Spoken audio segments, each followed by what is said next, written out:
ჩვენ ორი პირი გვყავს გამოსაკითხი დღევანდელ სხდომაზე. ესენი გახლავან ბატონი მამუკა კვარაცხელია და მსოფლიოში ცნობილი ქართველი ფეხბურთელი გიორგი ნემსაძე. მე ვთხოვ სამდივნოს, რომ ორივე პირი შემოაცილოს დარბაზში და ასეთ მეთოდს გთავაზობთ, რომ ჩვენ მოусმინოთ ბატონ მამუკა კვარაცხელიას ჯერ ბატონი გიორგი ნემსაძე იქნება დარბაზში ჩვენთან ერთად და შემდეგ მოусმენთ ბატონ გიორგი ნემსაძეს. რატომ ასე? იმიტომ რომ ორივე იყვნენ საქართველოს ფეხბურთის ფედერაციის პრეზიდენტობის კანდიდატები ნაციონალური მოძრაობის რეჟიმის დროს და თითოეული მათგანი გვიამბობს თავს, რაც გადახდათ. მარტო იმ ფაქტის გამო მოგესალმებით, დაბრძანდით ბატონო გიორგი, დიდი პატივისცემა თქვენ დაბრძანდით. ბატონო მამუკა, დაბრძანდით. თუ რა გადახდათ თავს ერთი და იმავე არჩევნებში, როდესაც თითოეული მათგანი ბატონი გიორგი, ბატონი მამუკა კენჭს იყრიდნენ საქართველოს ფეხბურთის ფედერაციის პრეზიდენტის პოზიციაზე. ბატონი მამუკა კვარაცხელია, მოგესალმებით, მადლობას გიხდით მობრძანებისთვის. ბატონი მამუკა იმ დროსაც და დღესაც იყო და არის UEFA-ს მედია ოფიცერი. ის არის დღეს საქართველოს ფეხბურთის ფედერაციის სტადიონების სამსახურის ხელმძღვანელი და მაღალი დონის პროფესიონალი და სპორტული ჟურნალისტი, მწერალი. მას დიდი ღვაწლი აქვს ფეხბურთის განვითარების საქმეში საქართველოში და არ მხოლოდ საქართველოში. ჩვენ დიდი იმედი გვაქვს, რომ UEFA სტრუქტურებში ბატონი მამუკა ძალიან მალე დაწინაურდება კიდეც და კიდევ უკეთესად და მაღალ დონეზე წარმოადგენს მსოფლიო ფეხბურთის ინტერესებს და საქართველოს და ქართული ფეხბურთის ინტერესებს. ბატონო მამუკა, სანამ მუშაობა შევუდგებოდეთ, მე მინდა გაგაფრთხილოთ, როგორც ამას ითვალისწინებს პროცედურა, იმის თაობაზე, რომ თუ თქვენ კითხვებზე პასუხს არ გასცემთ, ან პასუხს თავს აარიდებთ, ან კიდევ განზრახ გადაწყვეტთ, რომ ცრუ ახსნა განმარტება მოგცეთ, ეს ყოველივე ისჯება სისხლის სამართლის წესით და ამ გაფრთხილების დასტურად გთხოვთ იმ დოკუმენტს, რომელსაც თქვენ უკვე გაეცანით სამდივნოსთან ერთად ხელი მოაწეროთ, დიახ, თუ შეიძლება. და ამის შემდეგ ასეთ რამეს გთხოვდით. რითაც იყოს თქვენთან სამდივნოს შემდეგ ამას ჩაიბარებს. თქვენ რომ აიღოთ 10-15 წუთი და ქრონოლოგიურად დაწვრილებით და ისე როგორც სპორტულ ჟურნალისტს და მწერალს შეეფერება გასაგებად მათთვის, ვინც საერთოდ პირველად მოისმენს დღეს ამ ისტორიას, ახსნათ რა იყო პრეისტორია, მანამ სანამ თქვენ გარკვეული პირები უკანონოდ თავისუფლებას აღიკვეთავდნენ და გაგიტაცებდნენ. რა იყო პრეისტორია, რა კონტექსტი, ქრონოლოგიურად, თანმიმდევრულად, ლოგიკურად, რომ ეს ფაქტების ჯაჭვი წარმოადგინოთ. ამით დავაზოგინებდით დროს ჩვენ სახელოვან ფეხბურთელს ბატონ გიორგი ნემსაძეს, რომელსაც უდასტურებ კომისიის სახელით დიდ პატივისცემას, ვინაიდან თქვენ ორივე ერთი და იმავე არჩევნებში იყრიდით კენჭს თავის დროზე. შემდეგ ბატონ გიორგის, რომელიც თქვენს მერე გამოვა კომისიის წინაშე, იგივე კონტექსტის და პრეისტორიის აღწერა აღარ მოუწევდა ან დააზუსტებდა იმას, რასაც თქვენ ვერ გაიხსენებდით. გთხოვთ და შემდეგ უკვე თქვენი ინდივიდუალური ისტორია. ჩართეთ მიკროფონი, წითლად რომ აინთება, ეს ნიშნავს, რომ ისმის და გთხოვთ. კი ბატონო, მოგესალმებით. პირველ რიგში გილოცავთ აღდგომას, რავალს დაესწარით თქვენს ყველანი, თქვენი ოჯახებით, მთელი ჩვენი ქვეყანა. 17 წლის 18 წლის ამბავია, 2007 წელს დანიაში სწავლობდი, მუშაობდი მაშინ და ქართული ფეხბურთის სიყვარულმა ჩამომიყვანა საქართველოში, რადგან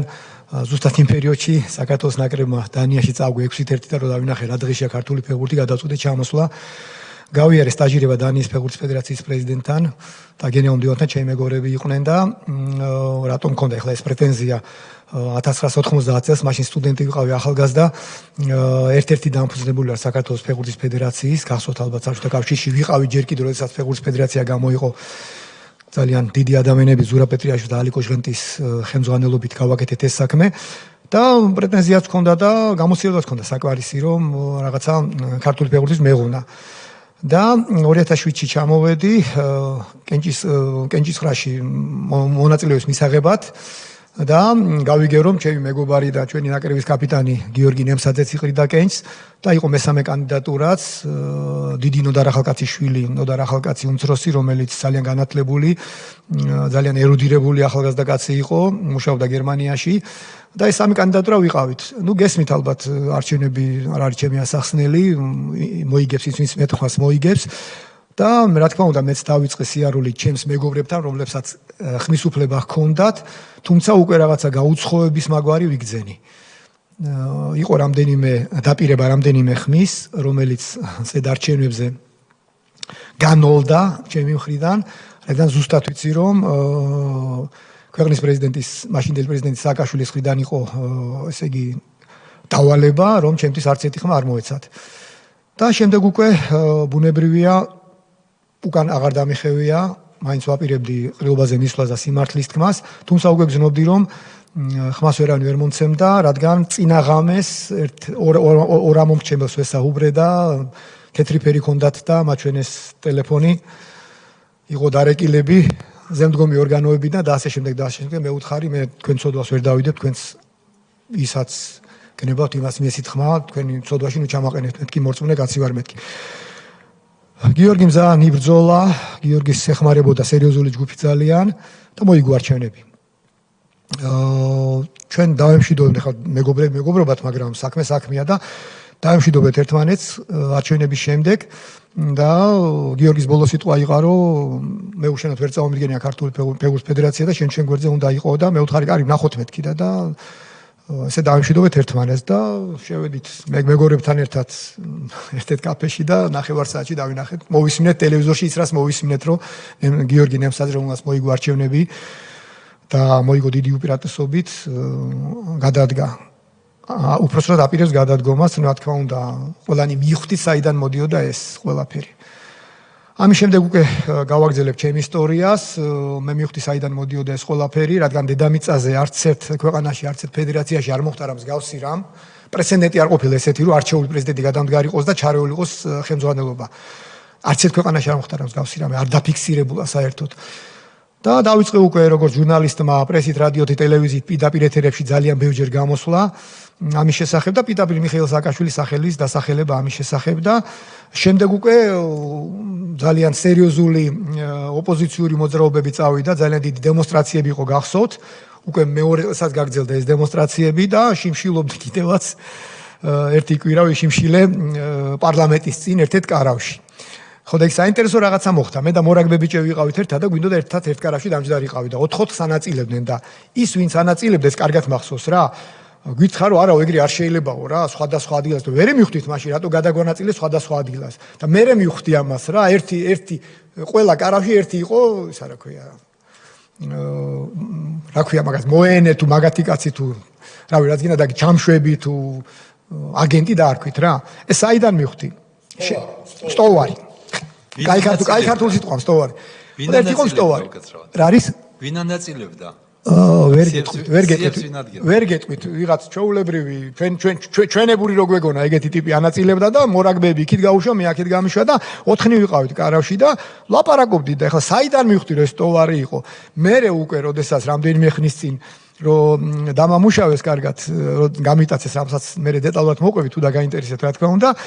ზუსტად იმ სიტყვებს მეუბნეოდნენ ეს ტიპები ვინც მირწყავდნენ რაც მე იქ თქვი ხო და დღემდე ვერ მივხვდარო რა სამიდან რომელი იყო რა მართლა ვერ მივხვდარო არა რომელი იყო ჩემი თავი აშკარა გამოვიწყირა და აი ესეთი სიტუაცია იყო და მე ესე იგი ძალიან ბევრი სხვათა შორის მოდიოდნენ ფეხბურთელებიც მეგობრებიც ძალიან ბევრი ხალხი მოდიოდა ჩვენთან და გვამხნევებდნენ რა როდესაც შიმშილობდით და 26 მაისი იყო ძალიან დიდი ჯერ შიმშილობაზე დავამთავრებ რა კაი მომენტია ესა რა ქვია შიმშილოთ მოკლედ ვართ ერთ ამბავში და ვიღაცები აშკარად შემოდიოდნენ და რაღაცა ცდილობდნენ რომ წამოვეკიდეთ იმაზე, რა ქვია. ხო, და ჩემი მამიდაშვილი, ალალი მამიდაშვილი მოდიოდა ძალიან ხშირად, ამასაც გეტყვით მე რატო ვამბობ რა. მოკლედ ერთი კვირავი შიმშილედა და შიმშილობა მორჩა 4 დის მერე და UEFA-დან მივიღე დანიშნა რა. ჩემპიონთა ლიგაზე მედია ოფიცის ფუნქცია უნდა შევასრულო, ფენერბახჩე ხდება ლონდონის ჩელსის რა. ხო და უკნა აცნობო რომ მოდიხარ არ მოდიხარ რომ სერიოზული თამაშია, ჩემპიონთა ლიგის თამაშია და ექიმები იყვნენ გოგონები რა.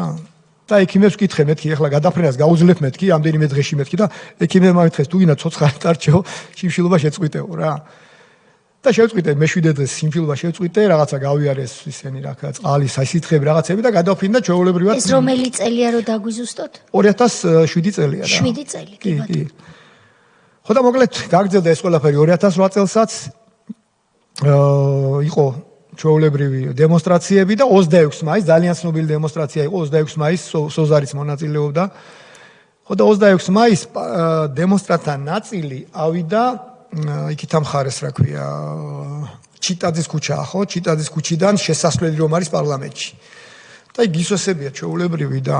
მეც რაღაც ავყევი ამ მასას და რო დავინახე რაღაცა არ ვიცი შეჭერას აპირებენ თუ არ ვიცი კარებთან მივიდნენ და ამ კარებთან უკვე დგას სპეცნაზი ნიღბებით სპეცნაზი ჩვეულფარებით იმებით ჩვეულებრივად და მე წინ გადავუგდიქი ამ ხალხს რომ მეთქი რა შვებით მეთქი რა და ამ დროს მიიღებს ყველა ტელევიზია აი ამ ტელევიზიიდან ჩემი სახე უკვე ვისაც საჭიროა იმას გადაეცა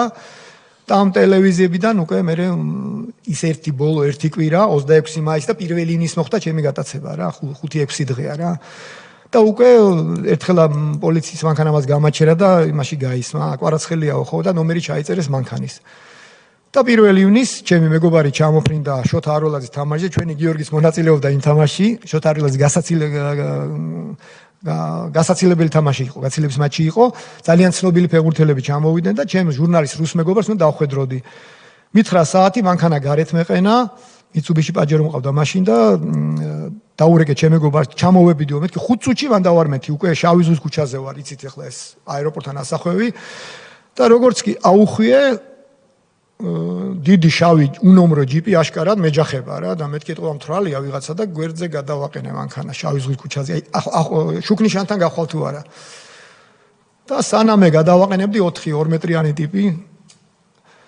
ნიღბებით გადმოხტრები არიან გამოგლიჯეს კარებები და ეგრევე მეცნენ ეგრევე შემათრიეს თავის მანქანაში აი რაღაც წამებში რა კინოებში რო გინახეთ ეგეთი რაღაც მოხდა რა თავზე რა თქმა უნდა ნიღაბი ხელები უკან გაკრული ფეხები უკან გაკრული და ეგრევე დამუშავება დაიწყეს ღმერთმა არავის არ უსურვებ იმ ესეთ მდგომარეობას ჩავარდნას მე უკვე გონება მოქროსა ვეღარ ხედავ გონება მოქმედებს და დაახლოებით მივხვდი რომ თბილისის ზღვაზე ამიყვანეს დაახლოებით ესე მივხვდი ნუ იქ წავიდა სერიოზული ფიზიკური დამუშავება, ძალიან პროფესიული ცემა, ესე ვთქვათ. სამი ტიპი მირტყავდა, როგორც მივხვდი და ერთი რაციაზე იჯდა, იმიტომ რომ რაციის ხმა ისმოდა სულ. და ნუ იყო საშინელი შეურაცხყოფა რა, გინებები და ეხლა მესმის, რომ დავალება რო გაქვს მიღებული და ადამიანს როცა კიდე მესმის, მაგრამ როდესაც ადამიანს აგინებ მის ახლობლებს, მის ოჯახს, ნიშნობის ბეჭედის კი მომაძვრეს ხელიდან და ალბათ იცოდე რომ ჟურნალისტი ვიყავი და 10 თითი მოტეხილი მქონდა რა 10 თებში მირტყეს რა ერთი რაც მოახერხე უკან მახსოვს რომ მარცხენა ხელი გადავაფარე მარჯვენას და ნუ საშინელ დღეში მქონდა მარცხენა ხელის თითები ნუ რა ვიცი 6 ნეკნი მოტეხილი მე როგორც იქიდან დასკვნიდან წავიკითხე ლავიწი ზვალი უკანა ზვალი და ასე შემდეგ და ასე შემდეგ რა თავში არ მირტყავდნენ რომ ტკივილი შემეცნო არ გავთიშული იყავი და გამეგო რატომ ჯიდნენ ნუ მეუბნეოდნენ სასაცილო ქვია ახლა იმ ფრაზებს რა რომ შენ რაღაც კაი ბიჭებზე რაღაცები გითქვიაო და ესაო და ისაო და ჩვენ ცხინვალიდან ჩამოვიდო შენი მანქანის მოსაპარად ესე იგი 12 წლის Mitsubishi Pajero-ს მოსაპარად ჩამოვიდნენ ცხინვალიდან ომამდე დარჩენილია თვენახევარი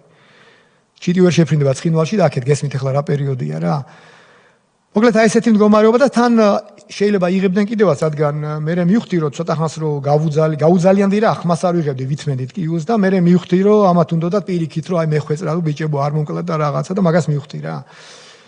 ხო და დაახლოებით 9 საათი 45 წუთი გაგრძელდა ეს სერიოზული ცემა ერთ წერტილში 10 ღმერთმა ყოლა დაიფაროს ერთ წერტილში 10-ში რო ურტყავენ ადამიანს ეს არის საშინელი ტკივილი რა და ჭყვიდან გადაყავთ ტკივილს და თან გაგინებენ რაღაცა და მე რატომაც ისე მოხდა რომ მანქანაში მქონდა ჩემი 3 პასპორტი, ვიზებით, რა ვიცი, მობილოები რაღაცები და რო ნახეს ეს ეტყობა ძალიან ამეტანი სამშობლოს მოყავდეს არ გავხსო რა, ეტყობა ინფორმაცია ქონდა უბრალოდ სახელი და გვარი და მანქანა. და მე ეტყობა ეს რაციაზე ვინჩის და უთხარო ესეთი ის არის UEFA-ს ვიღაცა არის და მე ეტყობა მიიღეს გადაწყვეტილება ძლიერი ტიპები იყვნენ რა, ცალი ხელით ანწია ერთმა მახსოვს და წამიყვანეს ვაშლიჯვის ტყეში დამაგდეს. გზასთან ახლოს. იმიტომ ხმა მესმოდა გზის. თუ სადღაც 1 საათი ალბათ ვეგდე იქა, უკვე ცივდებოდი მახსოვს, ხელებს ვეღარ ვძნობდი, ფეხებს ვეღარ ვძნობდი და ძაღლმა მიპოვა რა, ძაღლის ყეფა მესმოდა, ძაღლი მოვიდა, მე პატრონი მოყვა და მითხრა რა მოგივიდა ძმაო და მეთქი ხელები სასწრაფოდ გამესენი, თითებს ვეღარ ვძნობ მეთქი და ჩემი ძმის ტელეფონი უთხარი და ჩემო ძმა მომოვარდა რა თქმა უნდა რა მაშინვე და წამიყვანეს რესპუბლიკურ საავადმყოფოში, სადაც ბატონი სოზარი მაშინ სახალხო დამცველი იყო და აეროპორტიდან მობრუნდა და პირდაპირ სოზარი მოვიდა და ჩამომიჯდა პირდაპირ იმაზე რა ქვია ლოგინზე კარგად მახსოვს იქ UEFA ხო არც ერთმა არხმა არ გადასცა დილას 9 საათიან არ გადასცა 12-იან არ გადასცა 3 საათიანმაც არ გადასცა და მე ჩემმა რუსმა მეგობარმა რომელიც მელოდებოდა მე აეროპორტში გაგიჟდა რომ 5 წუთის წინ ველაპარაკი უნდა მოსულიყო ჩემი მისამართი წოდა ტაქსით მოვიდა ჩემ ოჯახის წევრებს ძმებს უთხრა და დედაჩემს არ გააგებინა და უკვე რეკავენ რომ მამუკას რა მოვიდა და ამ ბიჭმა ადგა და გადასცა სპორტ ექსპრესი არის ძალიან ცნობილი რუსული გამოცემა რომლის კორესპონდენტიც ვიყავი იმ პერიოდში და სპორტ ექსპრესსა გაავრცელა მთელ მსოფლიოში ყველა სააგენტოში და 6 საათიანზე უკვე გადმოცეს რომ ეს აჩვენეს რაღაცა ისა რა კადრები არ ჩვენებიათ და მე სოზარის დიდი ძალისხმევით Human Rights-იდან მოვიდნენ და ინტერვიუ ჩაიწერეს და დღესაც დევს Human Rights-ში ჩემი სისხლიანი ფოტოები და ეს ყველაფერი. აი, მოკლედ თუ შეიძლება ითქვას ასეთი ისტორია იყო. ხო, მე ბოდიში კიდე UEFA-მ გაიგო, UEFA რეკავდა ყოველ საათში, რომ აი ჩვენი ის არის და არაფერი, სოზარიც იქ იყო, ეგეთი ცნობილი ფეხბურთელია. მიხაელ ლაუდრუპ UEFA-მ დაავალა ლაუდრუპს, რომ შოთა არველაძე თამაში, რომელიც იყო ჩამოსული და წახვალო იმაში რა ქვია, საავადმყოფოში და ნახე როგორ არის და გადმოგვეციო UEFA-მ დაავალა და წარმოვიდიეთ ახლა ყველაფერი ისმინებოდა ხო გესმით და ლაუდრუპი მირეკავს რომ როგორ ახარ აშვები UEFA-მ დამავალ ახლა შენთან უნდა მოვიდეო და ნემსოსთან ერთად იჯდა გასახდელში თამაშის წინ მე უთხარი არ მოხვიდე გოლი შეაგდა ჩემს სახელზე მეთქი და შენც რამე არ მოგიტაცო მეთქი რა აი ესეთი ისტორია იყო მოკლედ რა გასაგებია კითხვები ბატონი სოზარი ბატონი გურამი თქვენ დეტალურად კი მოყევით მაგრამ საინტერესო იქნება რა თქმა უნდა საზოგადოებისთვის ჯერეთი თქვენ ამბობთ რომ გიწყავდნენ ფიზიკურად გეუბნებოდნენ რომ რაღაცები კაი ბიჭების წინააღმდეგ გითქვიათ მაგრამ ნუ მაინც იქნებ გაიხსენოთ რომ ანუ რას დაუკავშირეთ აი თქვენ საქმიანობას წინა პერიოდს თქვათ იქ აი ამ ფაქტს რო გააპროტესტეთ როგორ ჟურნალისტი ოპოზიციურ ჩემ ოპოზიციურ იმას დაუკავშირებ იმიტომ რომ ძალიან ხშირად გამოდიოდი ყველა ტელევიზიაში ყველა გაზეთებში სტატიებს წერდი რომ როგორ ჩაერია ქვეყნის პრეზიდენტი მიხეილ სააკაშვილი ამ საქმეში როგორ ჩაერია და უნიკალური რაღაცა მოხდა და მათ გამონათქვამებში ანუ ხო და მე უკვე გადავედი ფაქტურად ნუ ახლა არც ერთი პარტიის წევრი არ ვიყავი და არც ვარ მაგრამ ნუ გადავედი ოპოზიციაში და ყველა მიტინგზე მონაწილეობდი შიმშილობდი ჩემი გვარი ჰქონდათ ჩემი საყველაფერი ჰქონდათ უკვე როგორც გითხარით ერთ-ერთი სტოვარი როგორც ზანეთ სტოვარი იყო და გადასცემდა ყველაფერს რა და იცოდა ყველაფერი იცოდნენ რა მოკლედ და ნუ უკვე და მე როგორც მახსოვს სხვათა შორის ნინო ბურჯანაძემ თქვა ერთ-ერთ გადაცემაში მიშას დაუძახია ნინოსთვის და იმისთვის რა ქვია შინაგან საქმეთა მინისტრის ვანოსთვის და როგორ ჩაეცხროთ ეს მიტინგები და ვანოს აზრი ყოფილა რომ აი ეს სიტყვასიტყვი თქვა ეს ნინომ რესე მახსოვს მე ტელევიზიაში რომ დავაჩმორიგოთ ცემოთ ეს ლიდერები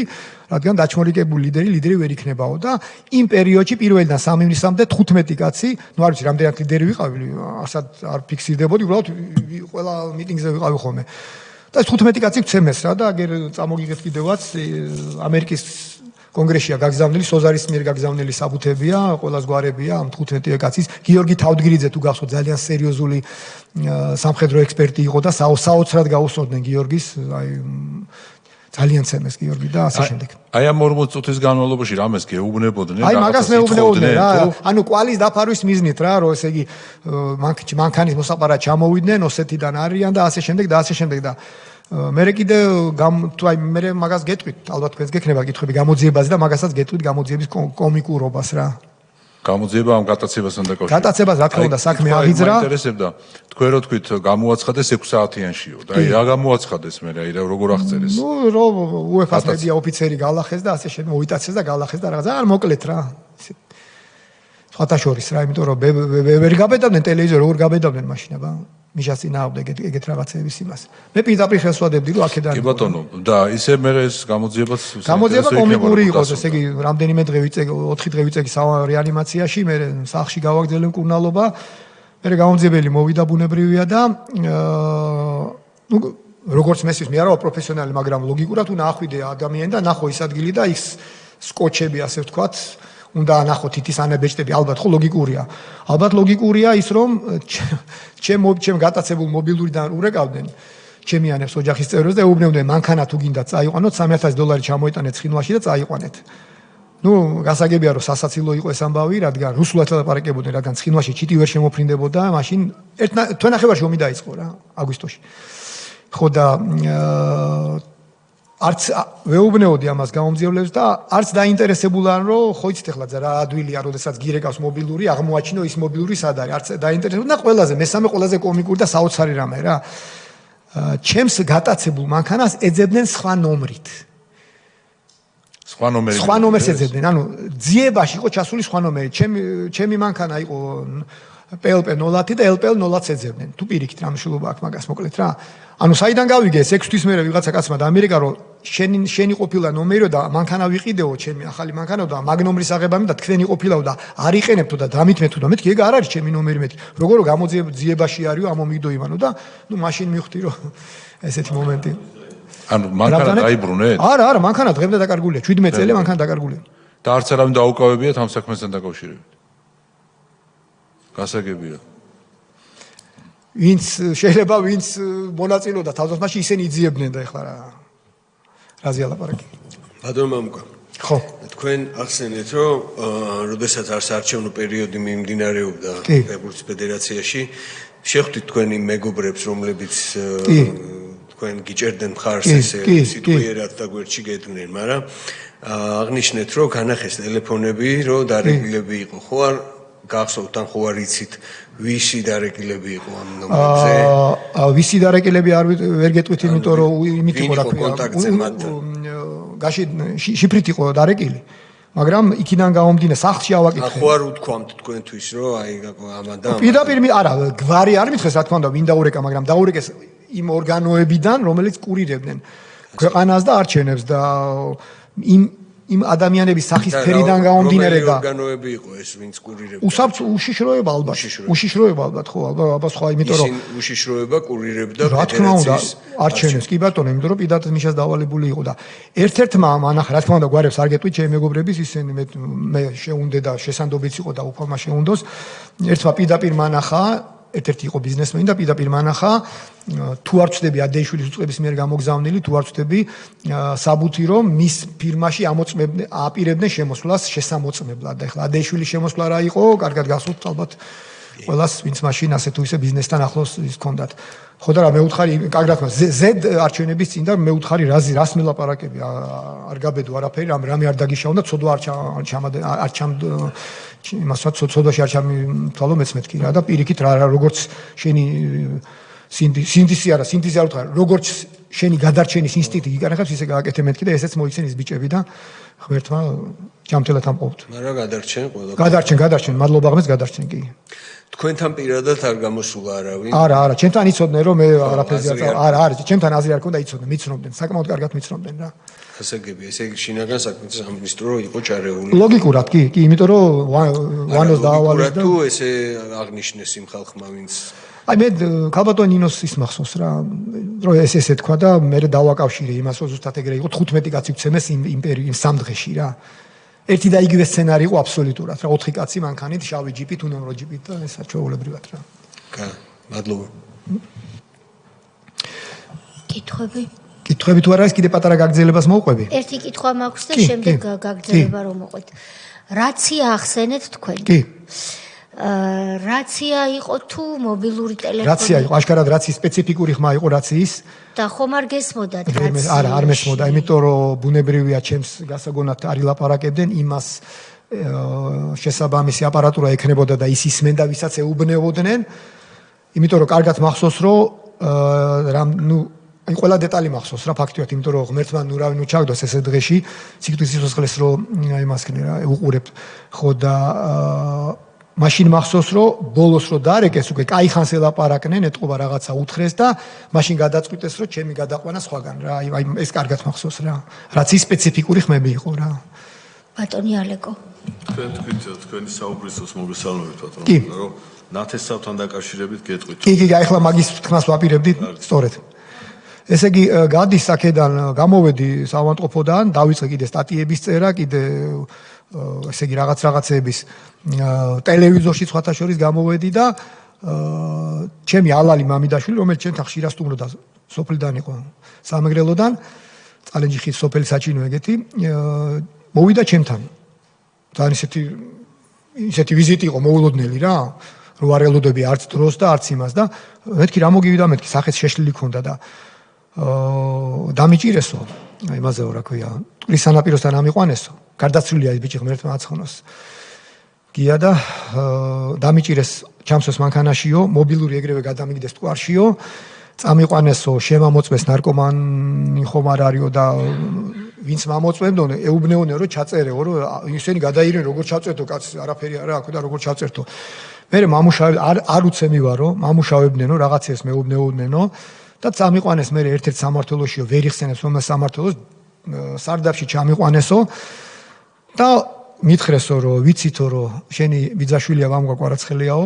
ვიცითო რომ შიმშილობდაო, შენს ხშირად სტუმრობდიო და მაჩვენესო ჩემ ოჯახზე გადაღებული ფილმი. ჩემი მეუღლე როგორ სადაყენებდა მანქანას, დედაჩემი პურის რომელ მაღაზიაში მიდიოდა, ჩემი ძმისშვილი, ჩემ რძას რომელ ბაღში მიყავდა, ეს მაჩვენესო და მითხრესო რომ გადაიცი კვარაცხელიას, თუ არ გაჩერდებაო, ყველაფერი ვიცით მაღაზეო. იმ დღის მერე ახლა გესმით რა მომივიდო და მეთქი ჩემი თავი ჯანდაბას და მეორე დღეს თუ მესამე დღეს უკვე დანიაში წავედი. დანიაში დიდი სამეგობრო მყავს, საპატიო მოქალაქე ვარ ერთ-ერთი ქალაქის, ფრედერიკსჰაუნის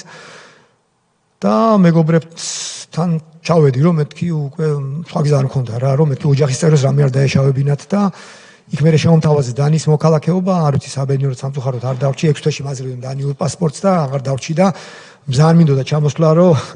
ჩემი არჩევნებზე 2012 წლის არჩევნებზე ჩემის დამეფიქსირებინა რა და მერე წავსულიყავი თუ ვერ მოვიგებდა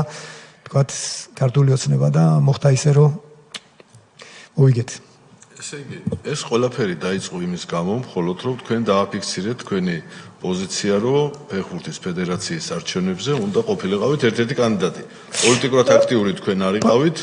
მაშინ არ იყავით. არა, პირიქით, მიშასთან სხვათა შორის კარგი დამოკიდებულება მქონდა სააკაშვილთან, რავი, თვითონ მეგობარს მეძახდა, რამდენჯერმე შევხვედრი ვართ ერთმანეთს და კაი ასთა გასვლა გამოსვლებიც ქონია ფეხბურთის სფეროში და სხვა სფეროებში და იყო ძალიან განათლებული ისეთი ფეხბურთზე უზომოდ შეყვარებული ადამიანი და მიხარობდა რომ ესეთი პრეზიდენტი მოდიოდა ქვეყანაში მართლა. მაგრამ მე უკვე პრეზიდენტი რო გახდა ძალიან შეიცვალა ეს ადამიანი და პრაქტიკულად საერთოდ აღარ ქონია ჩემთან კონტაქტი. მე მინდოდა მასთან კონტაქტი, იმიტომ რომ ბევრი პრობლემა იყო ქართულ ფეხბურთში დააგროვილი და მე და გიორგისაც ბევრჯერ გვილაპარაკი ამაზე და ეხლა იცით გიორგი ერთ-ერთი მე ლეგენდარულ ფეხბურთელად ვთვლი, საქართველოს ნაკრების კაპიტანი, თბილისის დინამოს კაპიტანი და კაცი რომელმაც გაიყვანა ერთადერთხელ მოხდა ქართული ფეხბურთი თბილისის დინამო ევროპის იმაში რა ქვია ჯგუფში ევროთასებზე და ნემსაძის დიდი დამსახურდა გაიყვანა საოცარი ადამიანი და ბევრი გასვლა გამოგცვლა ჰქონდა აზრები და სამწუხაროდ დღეში იყო ქართული ფეხბურთი, ამის შველა გვინდოდა რა და ბუნებრივია მე აღარ გავჩერდი რომ იმიტომ რომ ფეხბურთი იყო მთელი ჩემი ცხოვრება, აი ვერ წარმოიდგენთ რა არის ჩემთვის. დღემდე დინამოს სტადიონთან რო გავივლი, რიკულეს ვეფერები რა, ისე გიждები, ის სახლი იყო ჩემი რა. ხო და თქვენ წარმოიდგინეთ ახლა მტებოდა რა ქართული ფეხბურთი რა, სტადიონები გასხვის და კორპუსები აშენდა. აი მაგაზე გავგიჟდი კორპუსზე. 30 სტადიონია დაკარგული რა თბილისში. 30 სტადიონი ნიშნავს 7-8 ბავშვამდე ქუჩაში გაშვებას და ჩვენ ახლა პირველი რაც გავაკეთეთ 6 სტადიონი, იცით ახლა თქვენ კახი თბილისის მერია, ლევანი ფედერაციის პრეზიდენტი და ამორის თანამშრომლობით 6 სტადიონი 6000 ბავშვი მოუმატეთ ქუჩიდან ფეხბურთს და მოვაცილეთ ქუჩას რა წარმოიდგინეთ რა. ყველაზე ცუდი არის სტადიონის და ტაძრის დანგრევა არის ჩემთვის ერთი და იგივე რა. და იქიდან წავიდა რა. მე უკვე ბუნებრივია დავდიოდი ხარ. არც ერთ პარტიასთან საქმე არ მქონდა, მაგრამ დავდიოდი რა. ჩემ მოქალაქეურ ვალს ვიხდიდი მიტინგებზე და იქიდან მე უკვე ეტყობა ძალიან თვალში იმას ქვენი და თან ტელევიზიაში პირდაპირ ვამბობდი, აი სახეზაგოს ვამბობდი და მიშა ალბათ მაგაზე გაგიჟდა რომ ეხლა ხო. მადლობა ღმერთს მე გადავრჩი და ხალხი ვერ იპოვეს. ბატონი სოზარი.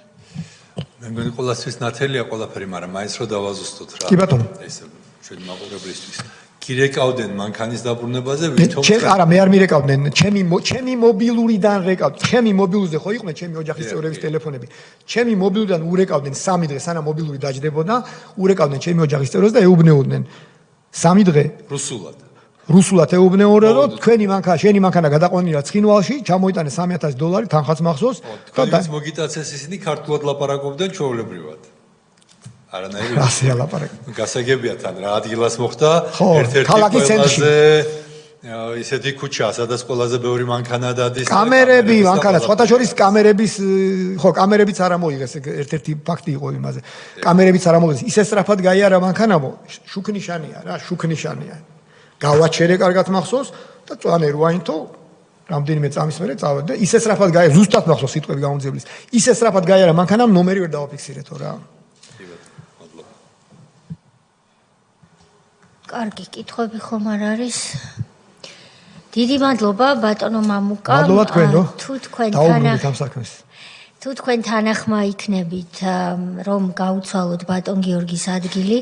მანამდე მინდა დიდი მადლობა გადაგიხადოთ თქვენი სახით მთელს ფეხბურთის ფედერაციას და აუდასტურო კომისიის სახელით დიდი პატივისცემა ბატონ ლევან კობიაშვილს. და მადლობა გადაუხადო იმ წარმატებული საქმიანობისთვის, რასაც თქვენ ყველა ერთად ეწევით ქართული ფეხბურთის და ახალგაზრდა თაობის წარმატებისთვის. თქვენ თქვით, რომ იღუპებოდა ქართული ფეხბურთიო და როდესაც ასე ექცეოდნენ, სულ რომ სხვა არაფერი დაეშავებინათ პრეზიდენტობის კანდიდატებს ფედერაციაში, რასაკვირველია იქ გასაგებია, რომ მათთვის და სააკაშვილისთვის ქართული ფეხბურთის განვითარება და გადარჩენა არ იყო პრიორიტეტი.